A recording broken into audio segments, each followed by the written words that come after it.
a game changer. Dumo, Lulu-Briggs, Rivers Fire Song. Game changer is a game changer. Dumo, Lulu-Briggs, Rivers Fire Song. Game changer is a game changer. Dumo, Lulu-Briggs, Rivers Fire Song. Game changer is here. Rivers Fire Song. Let's make Rivers great. It's our own no. From Abonima, Calabari to Bonny Island. Arise. Well, my name is Dumo, Lulu-Briggs. Today you address your supporters who came to cheer you up. You just formally let them know that you have picked the nomination form. What was your message, or what is your message? You spoke the way you spoke, you touched the heart of many men. Why do you speak like that today? Your aspiration is got to be bigger than you. Otherwise, it is not an aspiration that is worth listening to, that is worth the attention of anybody. It has got to be about the people. You must know that you are asking the people to give you their mandate so that you can give the best expression to their collective hopes and aspirations. Therefore, you have to speak the language that they understand. You have to make them believe that this is about them. And you have to truly believe that this is about them. So when I speak to my people, when I speak to the faithful, I know that they all have hinged their hopes, their aspirations on what we are trying to achieve. So it would never be easy to give up on those persons who live especially in the shadows of life and who are hoping to get a better living, a better life through this aspiration. So the way we spoke today was to encourage them to continue in that hope and to make everyone to believe in himself, to believe in herself, and to invite God into his activities, into her activities, and commit diligently to your dream, your aspirations, and hope for the very best. So I'm sure that this is what this whole aspiration is about. As you have noticed, I've picked the nomination form, I've submitted the nomination form.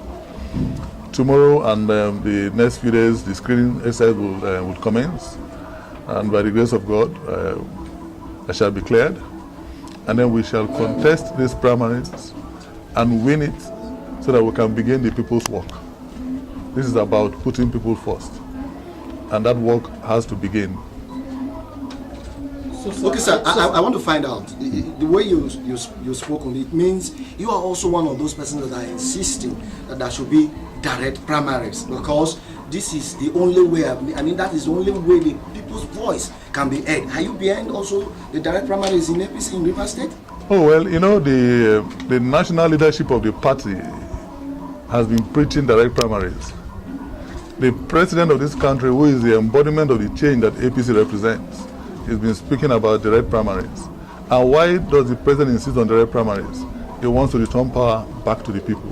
He wants to ensure that it is the people's choice that get to represent them at their political parties and also, at the state governments, at the local governments, and also at the federal government. And everybody who is in the APC, who believes in the change mantra of Mr. President, must align with the president's desire to give power back to the people. So it is not about me wanting direct primaries. It is about the president wanting direct primaries, and it's about me understanding the reason why direct primaries is good for all of us. And there is no way that if I want us to discontinue this traitorous experience that the people have always had with their leaders, that I will not stand for direct primaries. Direct primaries gives the power back to you, gives the power back to the man on the streets, gives the power back to the woman on the streets, to the APC person who cannot leave the wards, to the APC person who is in the markets. Direct primaries brings the process, right to their domain. And there's no reason we shouldn't support that. So I support the president's desire to change this country wholeheartedly, without limitations and without any fear. Okay, sir. My name is Kinsley Chubu from KIT. Are you saying that this your aspiration is not just about your aspiration or your family aspiration, but it's aspiration of the people of Rivers State who have been yearning for change all this while? Always, right? You must, when you see me, I think that my whole body constitution speaks a different language. You must understand that the things that animate me are those things that work for our people. So this aspiration is about every Rivers man, every Rivers woman, every Rivers child. That time has come when governments must begin to be representative, when the people must begin to insist that their hopes, their dreams are carried into governance, and that governance must provide those dividends of democracy which they had hoped to have since 1999 and which in so many ways have eluded them to this day. So this aspiration is about those people on the streets who don't have a voice, whom you have said that you want to speak on their behalf. If you give up on the aspiration, you have given up on them. We cannot give up on the people who have lived in the shadows of life. They all want a better life, and we must stand for them. We must make sure that we move our people from unemployment to employment. We must make sure that we move our people from poverty into prosperity. That is the minimum that we can do. And my aspiration is hinged solely on that. Nothing to do with me. It is bigger than me. It is way too big. It is an idea whose time has come. And it's an idea that we must pursue. My name is Orwa Ine. I work with Classic FM. You've run for this your second time, if I'm not mistaken. And are there things, I know you have the aspirations to run, but are there things in clear terms that you wish to do for Rivers people? Are there things you have in mind to do for Rivers people if you become governor? Well, there's a whole lot. We have to be careful so we don't cross the thin line between asking for your party nomination and actually, campaigning, because the time for campaigns haven't started. But the minimum that we can see is that our state has become terribly polarized. The level of hate that people have introduced into our politics, right, is frightening, it's worrying, it's dizzying. Therefore, we have to change our politics, because if you don't get the politics right, you will never get the governance right. And if you don't get the governance right, you can't get the economics right. And the economics is what determines whether or not your kids are able to go to school, whether or not they are able to have their bursaries when they go to school, whether or not they are able to get good Medicare when they fall ill, whether they are able to afford their homes, whether they are able to own their own businesses, whether they are able to own their own homes. Economics have to be expanded to accommodate the aspirations of all of us in this state. Therefore, we have to ensure that all of these processes, right, are followed in a way that will ensure that the people's aspirations are met. So, in a nutshell, you are going to see a difference in government. We'll find a situation where we can ask ourselves. Take just one example: Greater Port Harcourt. Has it become truly greater? Is Greater Port Harcourt truly a Greater Port Harcourt, or is it still a dream? Should Port Harcourt remain a one-city state? What are the things that we can do to give our people hope? Do we enjoy the politics as we say it?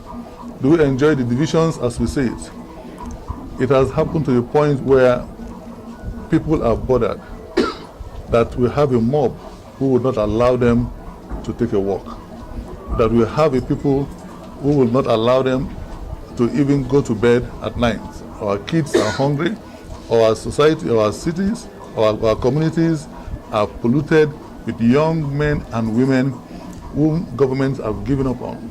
And that must not be so. We have to encourage them, we have to educate them, we have to mentor them, and we have to teach them that there are values. We need a complete value reorientation, because we must have that state, of our dreams. And the young people of this state are the ones that hold the future of this state. So they must hold the most meaning to all of us. That is the least that we can do. And that is the reason I want to be governor of Rivers State.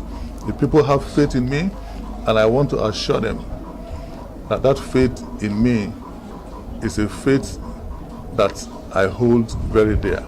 And I commit my everything to God. This is a covenant that I've entered into with God to work for the small man, the small woman, and the child who is on the streets. Thank you so very much. And I invite all of you to support this aspiration. I invite all of you to encourage me.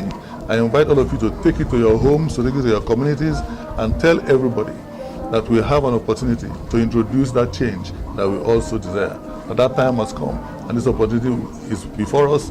We must recognize it, work with it, use it, and make sure that we bring it to fruition. Thank you. Omo, ahoda, ogoni, choba, Dumo, Lulu-Briggs, Rivers Oyeson. Is our own game changer. Is a game changer. Dumo, Lulu-Briggs, Rivers Oyeson. Game changer is a game changer. Water go dey, education go dey. Game changer is a game changer. Dumo, Lulu-Briggs, Rivers Oyeson. Game changer is a game changer. Good road go dey, money go dey. 2019, Dumo, Lulu-Briggs for governor. Let's make Rivers State great once again, yeah. Elele wọn, Okrika, Kana, Tai.